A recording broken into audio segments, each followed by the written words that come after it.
आज हम पढ़ेंगे दो चरों का रैखिक समीकरण अध्याय से ही अवलोकन से समीकरण निकाय के हल के प्रकार का पता लगाना। तो इसमें आपको करना क्या है, जैसे आपके दो समीकरण दिए रहेंगे, उन दो समीकरणों से कुछ इस तरीके से पता करना है। तो इसमें जो तीन कंडीशन है उसको आपको ज्ञात करना है। पहला कंडीशन, जैसे मैं एक सूत्र लिख देता हूं, a1x plus b1y equal to c1, a2x plus b2y equal to c2। ये दो समीकरण हैं हमारे। इस तरीके से आपको समीकरण मिलेगा। इसमें आपको करना क्या है, a1 upon a2 equal to b1 upon b2। देखिए, अगर कंडीशन है, अगर a1 अपान a2 और b1 अपान b2 एक दूसरे के बराबर नहीं है, एक दूसरे के बराबर मान नहीं है, यानी कि इसको माने तो अगर इधर है तो 1/4 और इधर 1/5 हो, इस तरीके से हो, तो अगर ये एक दूसरे के बराबर नहीं है तो इसका क्या रहेगा, अद्वितीय हल रहेगा, अद्वितीय हल। ठीक, इसका क्या रहेगा, अद्वितीय हल रहेगा। और इसके जो समीकरण के जो निकाय हैं एक दूसरे को क्या करेंगे, प्रतिच्छेद करेंगे। जैसे हमने आलेखी विधि में ग्राफ में देखा था। ठीक, एक दूसरे को क्या करेंगे, प्रतिच्छेद करेंगे। ये पहला कंडीशन हो गया।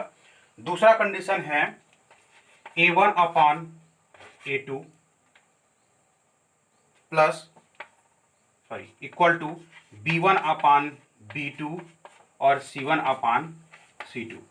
यानी a1 अपान a2 और b1 अपान b2 एक दूसरे के बराबर हो सकते हैं, लेकिन b1 अपान b2 और c1 अपान c2 एक दूसरे के बराबर नहीं हो, उस कंडीशन में इसका कोई भी हल प्राप्त नहीं होगा, इसका कोई हल प्राप्त नहीं होगा। क्योंकि ये जो है, इसमें हमें क्या मिलेगी, इसमें हमें समांतर रेखाएं मिलेंगी। समांतर रेखा, समांतर रेखा क्या करती है, हम उसको देखें तो ये इस तरीके से दो रेखाएं हमें मिलेंगी जो समान अंतर पर होंगी और एक दूसरे को कभी प्रतिच्छेद नहीं करेंगे। इस कंडीशन में हमें उसका कोई एक्चुअल मान नहीं मिलेगा। ठीक, तो ये दो कंडीशन हो गए, याद रखेंगे। पहला कंडीशन ए कि a1 upon a2 is not equal to b1 upon b2, तो उसके अद्वितीय हल होंगे, प्रतिच्छेद करेगा, दो रेखाएं आपस में प्रतिच्छेद करेंगी। दूसरा condition a1 upon a2 equal to b1 upon b2 is not equal to c1 upon c2, तो इसका कोई हल प्राप्त नहीं होगा, क्योंकि इसमें हमें समांतर रेखाएं प्राप्त होंगी जो एक दूसरे को कभी प्रतिच्छेद नहीं करेंगी। तीसरा कंडीशन इसमें दिया है कि अगर a1 upon a2, a1 upon a2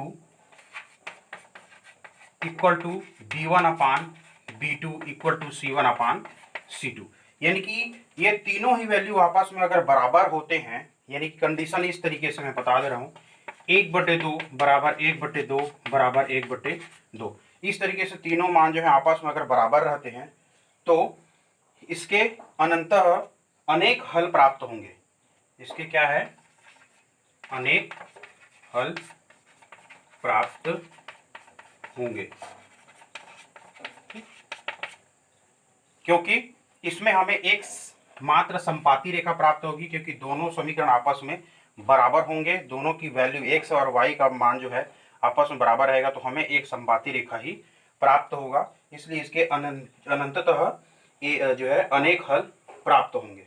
ठीक, इसको ज्ञात करने के लिए जैसे कोई एक उदाहरण ले लेते हैं।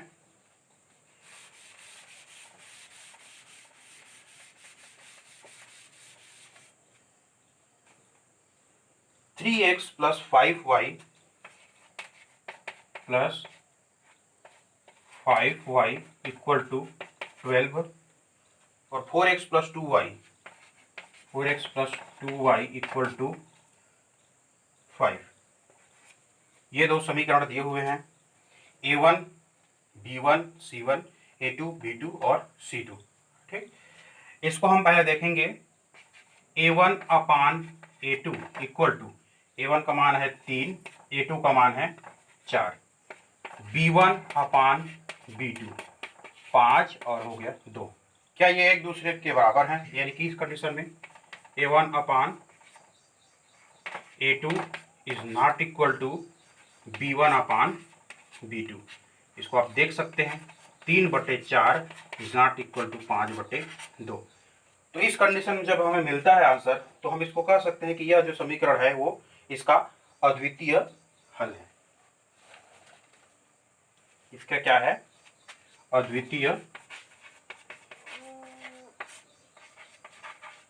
हल है। ठीक, इसी तरीके से और उदाहरण आपको मिल जाएंगे। तो उसके कंडीशन के अनुसार आपको क्या करना है, उस समीकरण निकाय का पता लगाना है कि उसका अद्वितीय हल है या कोई हल नहीं है, या उसके अनंतः अनेक हल हैं। ठीक, चार्ट में कुछ मान दिए हुए हैं, उसको आपको बनाना है।